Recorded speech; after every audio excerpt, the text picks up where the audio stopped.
What's going on to my YouTube family? It is Friday, I believe January 16th, but I could be wrong. And it's around 3 p.m. heading to the gym right now, and I'm just in a good mood. I'm having a great day. Woke up really early this morning, started working, and I actually Skyped with 4 of my clients today. And the coolest part about it is that one was from Texas, one from Lithuania, one from Switzerland, and one from the UK. So the fact that I get to work with people around the world is one of the coolest things to me. I've personal trained in gyms before, and that's cool. Any chance you get to help somebody out, whether you're training them, working with them, anything like that. I'm a big fan of working with other people. You know, the purpose of starting a YouTube channel was to reach out to others and try and inspire and motivate and all of that. But the fact that you could do it around the world with technology is pretty cool. So hopping on Skype with all of these different clients of mine was just an awesome experience. You know, I've talked with them before, but it was cool. It was cool.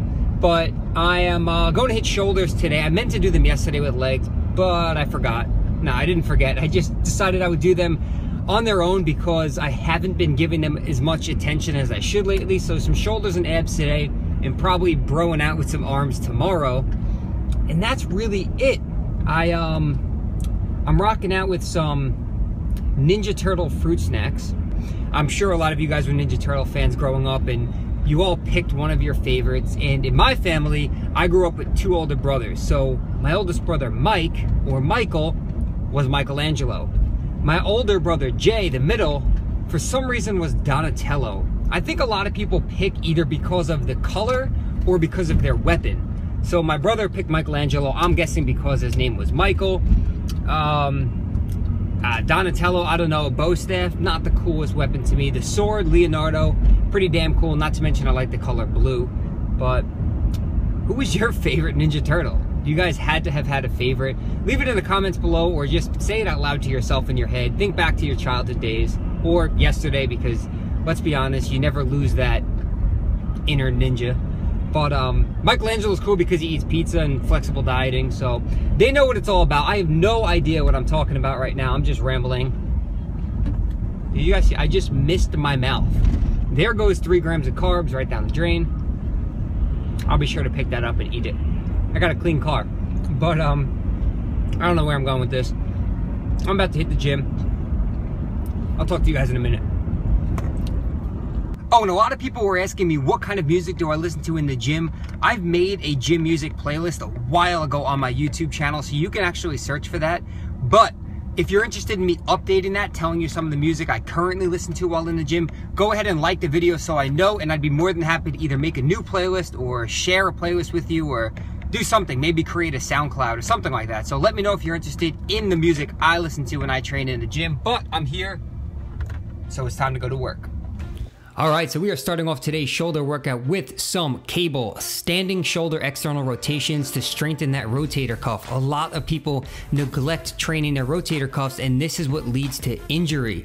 Strong rotator cuffs will support you in all of your pressing movements, and I can guarantee that you personally know someone who has torn a rotator cuff, so make sure you're strengthening those muscles.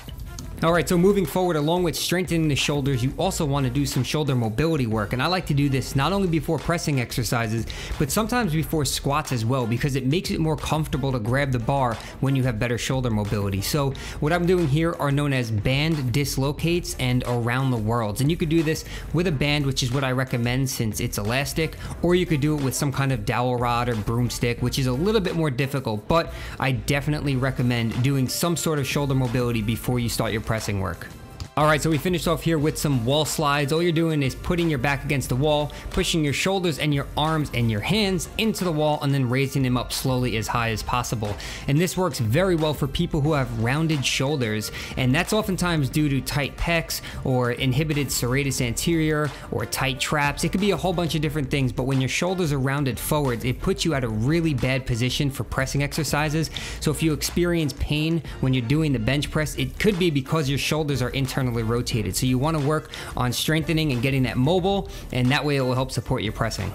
Alright, so moving on to the actual workout, I didn't get to film too much because my camera died while in the gym, but I'll go through what I did. I was just going for some higher volume, similar to how I did with my legs yesterday, trying to keep some stress off of my lower back, so not going very heavy, and sticking to machines for my pressing. So the Smith machine was good because I didn't have to work on any stabilization. So with a dumbbell or a barbell, you have to stabilize, make sure you have a tight core. This was just an easy way to work my way back into it, and it allowed me to go much higher volume, so if I fatigued, my form wouldn't break down too much. So I started on the Smith machine, hit some pressing on there, and then moved over to this shoulder press and actually faced forward. So you could sit backwards or forwards. I just like facing forwards because I feel like I'm pushing at a better angle. Following the pressing, I hit some upright rows, and it's been a long time since I've done this exercise, but since I was going light, I figured why not just hit some upright rows and just go really high volume. So I was doing sets of 20 on the upright rows and sets of 15 on the lateral raises here. And look at that lighting. I definitely took advantage of this lighting, although it was annoying for some of the sets because the sun was really right in my eyes and drowning me out a little bit. I also realized that it's making me look pretty damn good, so I took a minute to admire myself. And for those who are unaware, this is how a lot of YouTubers get their thumbnail for the videos. They look for the perfect lighting, they wait for the pump, and then they stand still for a few seconds and use that still shot as the thumbnail. So I hit 5 sets of 15 with drop sets on the lateral raises, really trying to get that volume and bring up my delts.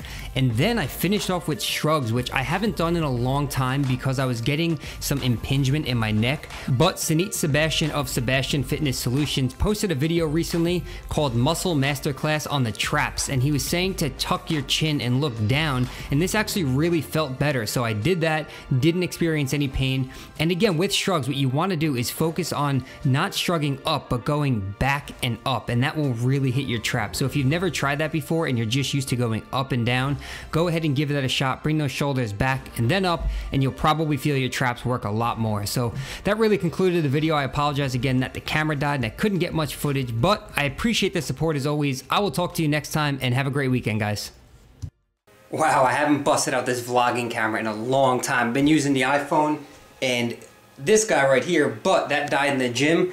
My OGs will remember the Sony Handycam. And the reason I'm not using this right now, the iPhone, is this really pisses me off. I'm sure a lot of you guys are annoyed by this, is that when you film, if I'm filming myself like this, you can't flip the camera around. So you either have to turn it to show people stuff or shut it off and then turn it back on with the other camera. So it makes no sense to me. So we're using this guy right now. I'm about to have myself a protein shake.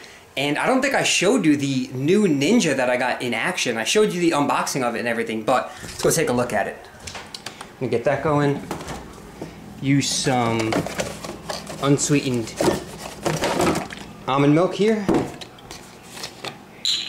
Alright, so I got 1 serving of the unsweetened almond milk in there, and then we're going to throw some mixed berries and some blueberries in there because this doesn't have blueberries, it's just strawberries, raspberries, and blackberries. And fun fact, you can get these at the dollar store, not every dollar store, but when you go into your local dollar store, check the freezer section all the way at the bottom, you might find them there, and you can't beat it for $1. So we're going to go with the serving of each of these.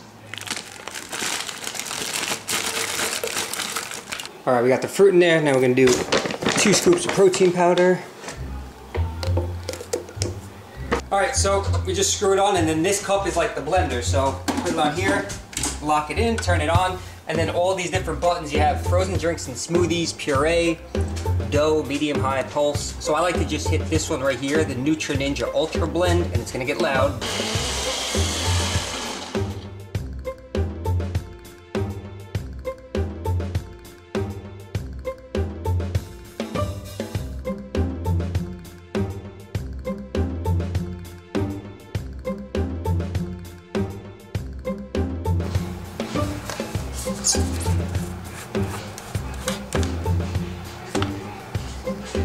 Alright, so I'll show you guys the thickness of this smoothie.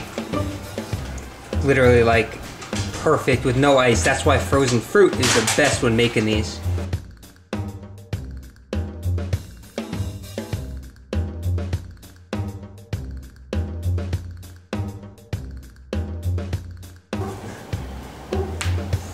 I wish every room had this kind of lighting.